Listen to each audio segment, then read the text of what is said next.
Squeaky Kennedy asks a particular question. You'll know the question when you hear it. I will go with my answer, which is yes.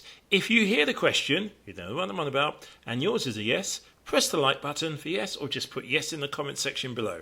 I won't give you any timestamp, but when you hear it, you know exactly what I'm on about.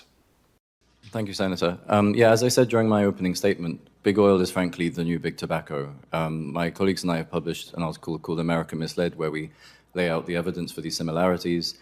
They are multifold, from the strategies to the personnel. Have they been consistently lying?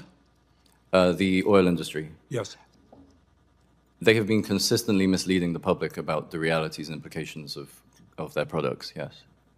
And if you have a huge entity in the United States, the fossil fuel industry, the oil companies, misleading the American people, not allowing us or having the information to take the kind of actions that we should have taken dozens of years ago.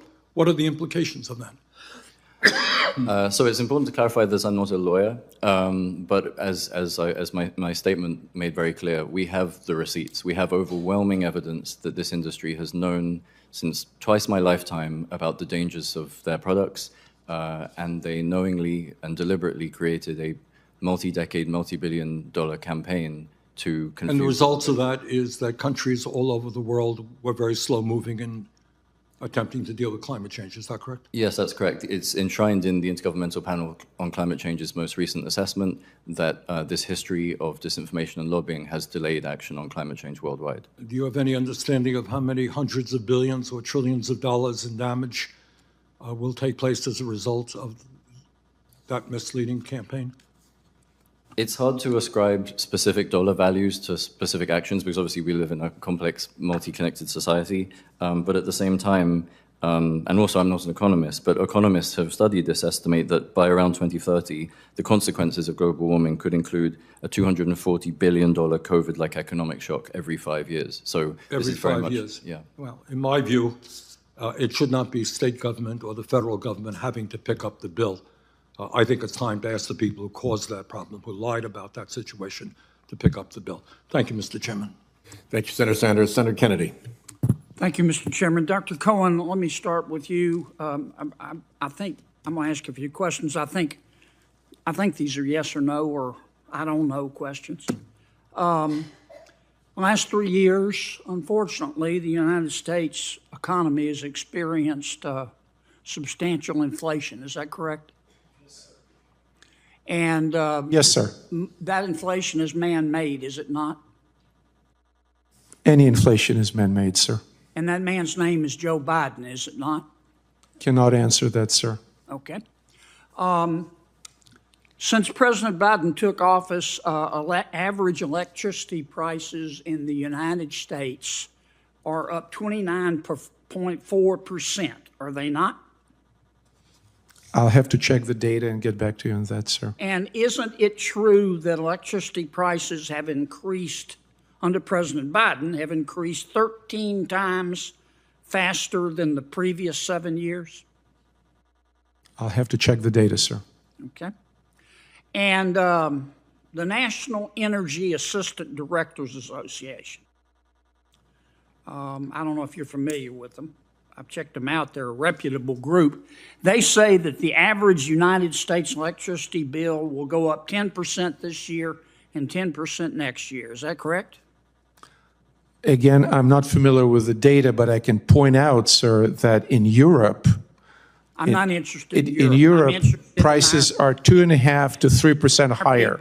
I'm interested in our people right now who are having to, who are having to sell blood in order to pay their electricity bill. Goodness. A substantial portion of this inflation in electricity, up 30% since President Biden took office, is directly related to his energy policies. Is it not? Energy prices fluctuate based on supply and demand of all sources of energy, yes. I think it has nothing. Is that a yes or no? It's a very complicated economic question. I understand. Give me an answer. Did President Biden's policies contribute to the inflation or didn't they? Both Republican and Democratic administrations infuse the economy with trillions of dollars, which contributes to the inflation. Yeah, Yes. I don't believe any Republicans voted for the Inflation Reduction Act. Is that correct? I don't know. Well, I do. $1.2 trillion, Green New Deal. No Republicans voted for it. You want to amend your answer? I'll amend my answer that under President Trump and under President Biden, trillions of dollars were infused into the economy under Trump, and electricity contributed prices went to up 5% inflation. over 4 years, and under Biden, they went up 30% over 3 years. Which is better? Say again, under Trump, please. Under Trump, electricity prices went up 5%. Under Biden, they went up 30% over 3 years. Which is better? Clearly, lower rise in electricity prices better. All right. However, Dr. Supran, let me ask you a couple of questions. okay. You're here at the request of my Democratic colleagues? No, sir. No, Dr. Supran. That's correct, yes. Okay. Dr. Supran, on December 14, 2023, you tweeted in support of climate defiance. That's an entity that the Brookings Institute has called a radical climate change group. Is that correct? I don't recall, I'm afraid. Okay. Would this be the same climate defiance that I'm looking at your tweet, you tweeted in support of them. Would this be the same climate defiance that called Senator Joe Biden, quote, a sick fuck?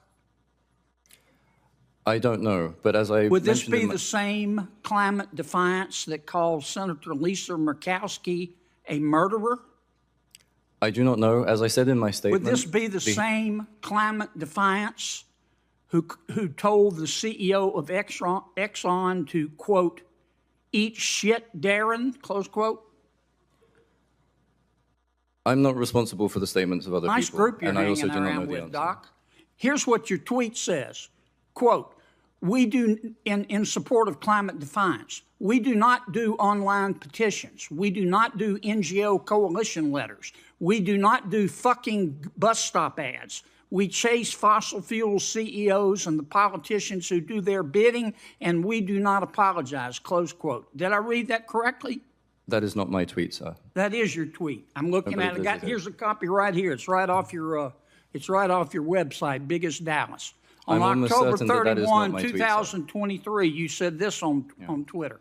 Quote, climate justice was coined by our movements to locate it as a struggle against genocidal racial injustice, colonialism, and apartheid. If your climate justice doesn't stand with the Palestinians against colonialism and apartheid, then your climate justice has no justice in it, close quote. Did you say that? I believe not. Here it is, May bigger than I Dallas. please see the document? Yes, sir, and the witnesses' documents there. May I please And the point out that senators, this form the of... senator's time has expired and there are other senators waiting. I've got a bunch more tweets. Thank you for your objective advice, I'm sure you Doc. do. You can put them into a question for the record and. Yes, they'll I'd have like to unres- submit reply. all of the good doctors' objective tweets and scientific analysis for the record. That Thank will you. be done without objection. Senator Merkley, May I clarify one final point? proceed. These are not my tweets. These are retweets. It's an important Oh, you contradiction. often retweet stuff you don't support? Is that what you're telling me, Doc? I did not say that I don't support this. I simply did not tweet it, which, as you were But you alleging. retweeted I'd them, like didn't to you? make very clear that this But form you of character retweeted them, assassination didn't is you? characteristic of the propaganda techniques You of fossil fuel. retweeted Senator it, Merkley. didn't you? Thank you. Are you going to call me a sick fuck? It's Senator Merkley's time. Mr. Chairman, I just wanted to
he's nervous. What'd you do? What'd you do? On Tuesday, April 4th, 2023, Donald Trump entered a Manhattan courtroom and pled not guilty to 34 crimes. Squash it.